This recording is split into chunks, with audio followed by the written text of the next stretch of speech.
Hi guys, welcome to my channel UPPSC goals. तो हम कर रहे थे 2020 का यूपीपीएससी का पेपर। तो चलिए आप शुरू करते हैं नेक्स्ट क्वेश्चन से। हमने यहाँ पे अपना क्वेश्चन जो है छोड़ा था क्वेश्चन नंबर 60 पे। चलिए हम शुरू करते हैं।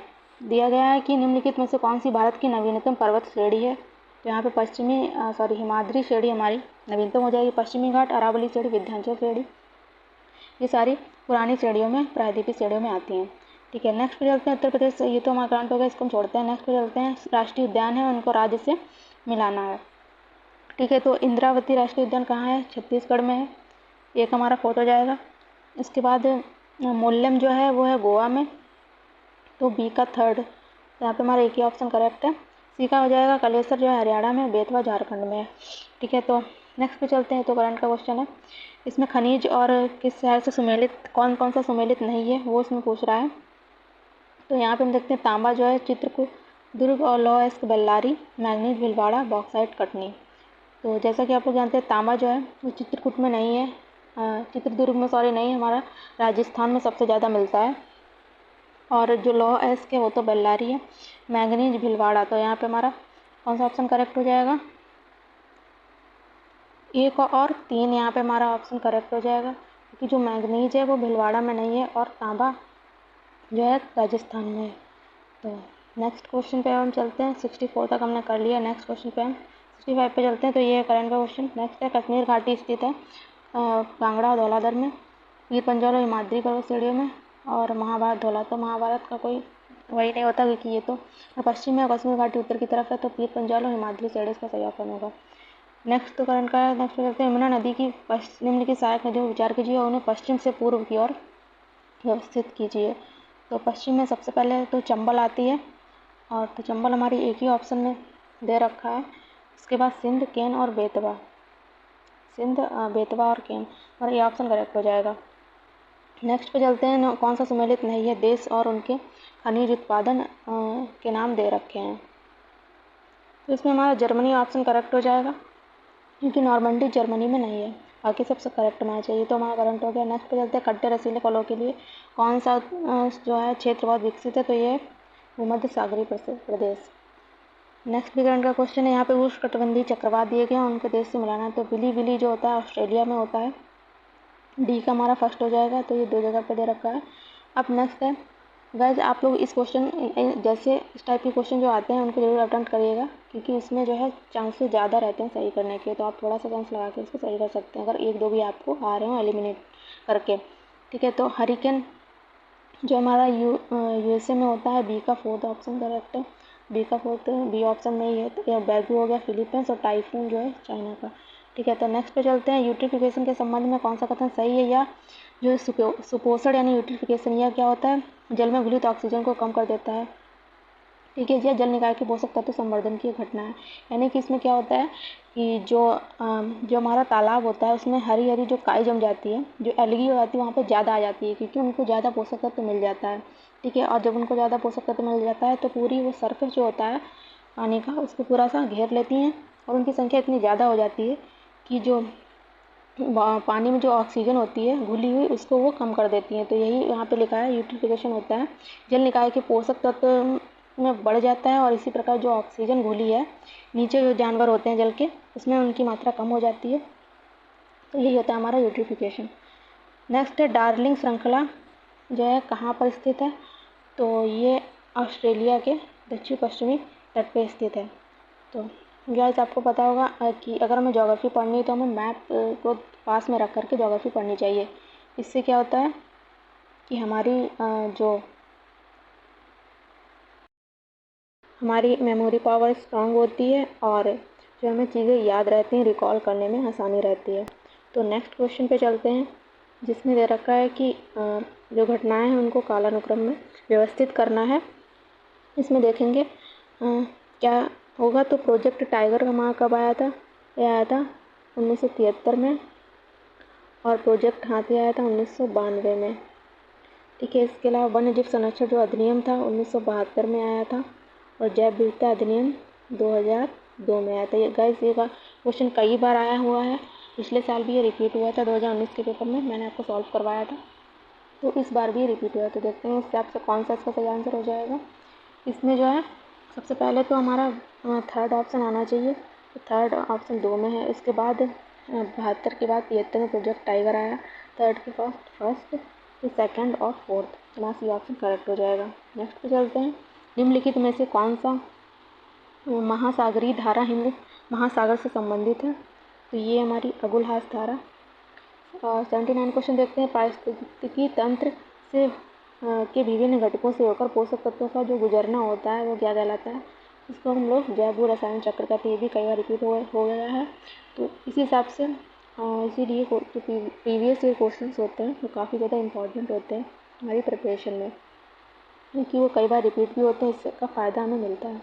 यहाँ पर नरजातीय समूह है और किस देश से संबंधित है उनकी बात यहाँ पे की जा रही है, तो यहूदी जो होगा वो इजराइल से संबंधित है। इसके अलावा ए का फोर्थ तो 3 जगह है। तो अब नेक्स्ट हम देखते हैं जो टेडा जनजाति वो लीबिया की है, और बेजा जो है हमारा मिस्र से रिलेटेड है, लुर ईरान से है। तो यहाँ पे हमारा ए का फोर्थ बी का थर्ड हो गया, हमारा डी ऑप्शन यहाँ पे करेक्ट हो जाएगा। ठीक है गाइस, तो अब चलते हैं नेक्स्ट क्वेश्चन पे। नेक्स्ट है कि मिट्टी बचाओ आंदोलन कहाँ से प्रारंभ हुआ था, तो हमारा मध्य प्रदेश से प्रारंभ हुआ था। मध्य प्रदेश में कहाँ, होशंगाबाद। नेक्स्ट क्वेश्चन पे चलते हैं, कौन सा एक सही सम्मिलित नहीं है, तो कैप वर्डे सही सम्मिलित नहीं है। इसकी राजधानी ये नहीं है, इसकी राजधानी क्या है, बमाकू की जगह इसकी राजधानी प्राय है। ठीक है, नेक्स्ट है हरित के प्रभाव ग्रीन हाउस इफेक्ट के प्रभाव में भू सतह का औसत तापमान क्या होगा, -18 डिग्री सेल्सियस। 54 क्वेश्चन है, दक्षिण अफ्रीका का पोस्ट मार्सबुर्ग और उसका समीपवर्ती क्षेत्र किस खनिज का प्रमुख उत्पादक है, दक्षिणी अफ्रीका का पोस्ट मार्सबर्ग, तो ये है मैग्नीज के लिए। 85 क्वेश्चन है, समुदायों का गुण क्रम जो क्रमशः एक निश्चित स्थान पर बदलता रहता है, इसको क्या बोलते हैं, ये शेयर है। और अब चलते हैं पर्वत और उनके देश से, तो एटलस पर्वत कहाँ का है, इसको हम देखते हैं। पहले तो हम देखते हैं किलिमंजारो जो है वो तंजानिया का है, बी का थर्ड 3 जगह दे रखा है, और जो पायरेनीज है वो कहाँ का है, फ्रांस का, तो फ्रांस में भी ये 2 जगह दे रखी हैं। एटलस पर्वत है मोरक्को से, ए का फोर्थ हो जाएगा, बी का थर्ड और सी का सेकंड है हमारा चिम्बोरोजो इक्वाडोर, इसके अलावा डी का फर्स्ट है। नेक्स्ट क्वेश्चन पे चलते हैं, निम्नलिखित में से किस प्राकृतिक पदार्थ में लौह विद्यमान होता है, तो ये किस में होता है, ये जो हमारा मायोग्लोबिन होता है जैसे हीमोग्लोबिन, इसमें ये विद्यमान होता है। ठीक है, 88 क्वेश्चन है, मलेशिया में किंटा घाटी किस लिए प्रसिद्ध है, तो मलेशिया में जो किंटा घाटी है वो, तो ये हमारे किस लिए प्रसिद्ध है, टिन उत्पादन के लिए। अब इसको कैसे याद करेंगे, किंटा टा लास्ट में आ रहा है और टिन, तो इस तरह से इसको रिलेट कर लेंगे। ठीक है, जीन के भीतर अनुक्रम आधार में परिवर्तन कहलाता है, तो ये उत्परिवर्तन। फिर ये किन देशों से होकर भूमध्य रेखा नहीं गुजरती है, तो गैबॉन से तो गुजरती है, सोमालिया से भी, लेकिन जो भूमध्य रेखी गिनी और अगांडा है इनसे नहीं गुजरती है, तो हमारा यहाँ पे 3 और 4 डी ऑप्शन करेक्ट हो जाएगा। नेक्स्ट पे चलते हैं, फायर अलार्म में किसका प्रयोग किया जाता है, फायर अलार्म में हम किसका प्रयोग करते हैं, तो ये हमारा हो जाएगा फोटो सेल का। ठीक है, नेक्स्ट क्वेश्चन है, संविधान के किस भाग में पंचायती राज व्यवस्था संबंधी प्रावधान दिए गए हैं, भाग 9 में। और अगर नगर पालिका की बात किया जाए तो 9A में जो है नगर पालिका से संबंधित दिए हैं, 9B में हमारी सहकारी समितियों से संबंधित भाग दिए हुए हैं। ठीक है, नेक्स्ट पे चलते हैं, कौन सा बहुलक एक थर्मोप्लास्टिक नहीं है, तो नियोप्रीन एक थर्मोप्लास्टिक नहीं है। तो भारतीय संघातों व्यवस्था में तृतीय तल कब जोड़ा गया, यानी कि जो यहाँ पे किसकी बात हो रही है, तृतीय तल की, यानी पंचायती राज व्यवस्थाओं नगर पालिकाओं की, तो ये 1992 में जोड़ा गया था। लागू कब से हुआ था, 1993 में, तो आप लोग कंफ्यूज मत होइएगा। फिर मानव शरीर में प्रोटीन का पाचन निम्नलिखित में से किस अंग से प्रारंभ होता है, तो ये हमारे आमाशय से प्रारंभ होता है, और जो कार्बोहाइड्रेट है उसका पाचन मुंह से प्रारंभ होता है, जो हमारा कार्बोहाइड्रेट्स होते हैं उनका पाचन मुंह से होता है। ठीक है, प्रोटीन का आमाशय से। नेक्स्ट पे चलते हैं, निम्नलिखित में से कौन सा संविधान के अनुच्छेद 3 के तहत संसद के कानून द्वारा संभव नहीं है, तो नए राज्यों का गठन, राज्यों के क्षेत्र में सीमाओं में परिवर्तन, राज्यों की सीमाओं में परिवर्तन, नए राज्यों का प्रवेश, तो यहाँ पे हमारा डी ऑप्शन करेक्ट हो जाएगा, नए राज्यों का प्रवेश इसमें संभव नहीं है अनुच्छेद 3 के माध्यम से। मानव आहार में पॉलिश किए चावल के उपयोग से कौन सा रोग हो जाता है, तो बेरी विटामिन B1 की कमी से ही होता है। पॉलिश्ड किए अगर हम चावल खाएंगे तो बीमन की कमी हो जाएगी हमारे में। नेक्स्ट है, कौन से पदाधिकारियों को हटाने में संसद की कोई भूमिका नहीं होती? तो उच्चतम न्यायालय के न्यायाधीश को तो संसद के द्वारा हटाया जा सकता है। और इसके अलावा जो तीसरा ऑप्शन है, अध्यक्ष और संघ लोक सेवा आयोग, उनको हटाने के लिए राष्ट्रपति जो है अपनी स्वीकृति देते हैं। तो यहाँ पे डी हमारा ऑप्शन करेक्ट हो जाएगा। नेक्स्ट है, कौन सा विटामिन मनुष्य में रक्त के जमने के लिए जिम्मेदार है? तो ये विटामिन के। पंचायतों के लिए कराए जाने वाले सभी निर्वाचनों के संचालन का अधीक्षण, निर्देशन और नियंत्रण निहित होता है राज्य निर्वाचन आयोग में। ऑप्शन डी नंबर करेक्ट हो जाएगा। नेक्स्ट पे चलते हैं, मानव मस्तिष्क के बारे में कौन सा कथन सही है? तो विचार कीजिए। तो मस्तिष्क हृदय गति को नियंत्रित करने के लिए उत्तरदायी है और यह शरीर के संतुलन के लिए उत्तरदायी है। बिल्कुल दोनों पॉइंट सही है। जो मस्तिष्क में हमारा जो सेरिबेलम होता है वो हमारे जो गति होती है, किस तरह से हम चलते हैं, खड़े होते हैं, उसको नियंत्रित करता है। और जो हृदय गति होती है उसको नियंत्रित करता है। सांस और हृदय गति को जो हमारा मेडुला है, मस्तिष्क का ही पार्ट होता है, वो नियंत्रित करता है। तो यहाँ पे दोनों ही सही हो जाएंगे। नेक्स्ट पे चलते हैं, निम्नलिखित युग्मों में से कौन सा एक सही सुमेलित नहीं है? तो अंतर्राज्यीय परिषद 263 में, वित्त आयोग 280 में, प्रशासनिक अधिकरण ये 300 अनुच्छेद 323 काम में है, और संघ लोक सेवा आयोग सम्मिलित नहीं है पूछा गया है। तो यहाँ पे हमारा ए ऑप्शन करेक्ट हो जाएगा। नेक्स्ट पे चलते हैं। तो 1 मिनट गाइस, ये क्वेश्चन जो था हमारा ये हो गया, ये कर दिया था डिलीट, क्योंकि इसमें सारे ऑप्शन सही दे रखे हैं। और तो इस क्वेश्चन को हम स्किप करते हैं। देखिए, ये क्वेश्चन आयोग ने गलत ही बनाया था। ठीक है, इसमें सारे ऑप्शन सही दे रखे हैं। तो नेक्स्ट पे चलते हैं, कौन सा पदार्थ वृक्ष से प्राप्त किया जाता है? तो कौन सा पदार्थ वृक्ष से प्राप्त किया जाता है? हींग जो है वृक्ष से प्राप्त होती है। सुहागा भी सुहागा वृक्ष से नहीं प्राप्त होता है। तो इसमें शिलाजीत भी वृक्ष से प्राप्त होती है। लेकिन इसमें कौन सा ऑप्शन सही है? तो यहाँ पे उपयुक्त में से कोई नहीं, यानी कि वृक्ष से जो प्राप्त होता है ये हींग, लेकिन हमें वृक्ष की जड़ों से प्राप्त होता है। तो वृक्ष से लिखा है, तो आयोग ने इसका आंसर माना था। उपयुक्त में से कोई नहीं। ठीक है, नेक्स्ट है, भारतीय संविधान का कौन सा अनुच्छेद केंद्रीय सतर्कता आयोग का वर्णन करता है? तो केंद्रीय सतर्कता आयोग का जो वर्णन है वो संविधान में नहीं है। ठीक है, तो इसलिए यहाँ पे डी ऑप्शन हमारा करेक्ट हो जाएगा। अगर यहाँ पे हम देखें तो हींग हमारा सही होगा, लेकिन इसका ऑफिशियल आंसर की में डी ऑप्शन सही था। ठीक है, अब नेक्स्ट क्वेश्चन है, नीचे 2 कथन दिए गए हैं जिनमें से एक कथन को ये तथा दूसरे को करारा कहा गया है। कथन क्या है? सुक्रोज की अपेक्षा प्रतीप शर्करा अधिक मधुर होती है। प्रतीप शर्करा मतलब जो इनवर्ट शुगर की बात की गई है। प्रतीप शर्करा को सुक्रोज के जल अपघटन से प्राप्त किया जाता है। तो यहाँ पे हमारे दोनों ऑप्शन करेक्ट हो जाएंगे, लेकिन दोनों एक दूसरे की व्याख्या नहीं है, कारण नहीं करते हैं, तो बी ऑप्शन करेक्ट होगा। नेक्स्ट है, राष्ट्रीय महिला आयोग के निम्नलिखित तथ्यों पर विचार कीजिए, इनको कालानुक्रम में व्यवस्थित करना है। तो सबसे पहले तो जयंती पटनायक आई थी, उनके बाद डॉक्टर पूर्णिमा आडवाणी। तो 1 के बाद 4 एक ही ऑप्शन में है, तो हमारा डी ऑप्शन करेक्ट होगा। सबसे लास्ट में कौन है वर्तमान में इस टाइम? ममता शर्मा। तो एक ही ऑप्शन है जिसमें मैं इसमें भी 2 दे रखा है, तो ऐसे कंफ्यूजन हो सकती है। तो अगर आप लोग 2 भी एलिमिनेट कर लेंगे तो आप सही आंसर तक पहुंच जाएंगे, इसीलिए क्वेश्चन को अटेम्प्ट जरूर किया करिए।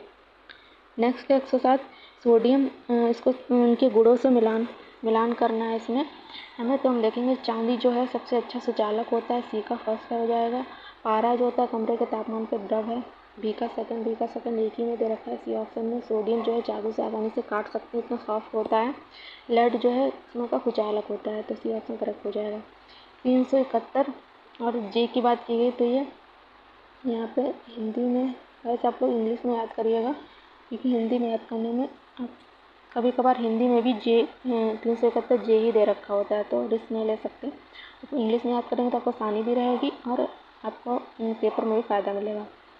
तो इसमें क्या हो जाएगा? हैदराबाद और कर्नाटक। निम्नलिखित में से कौन सा कृत्रिम पदार्थ नहीं है? वो फाइब्रोनाइन, नियोप्रीन, लेक्सॉन, टेफ्लॉन।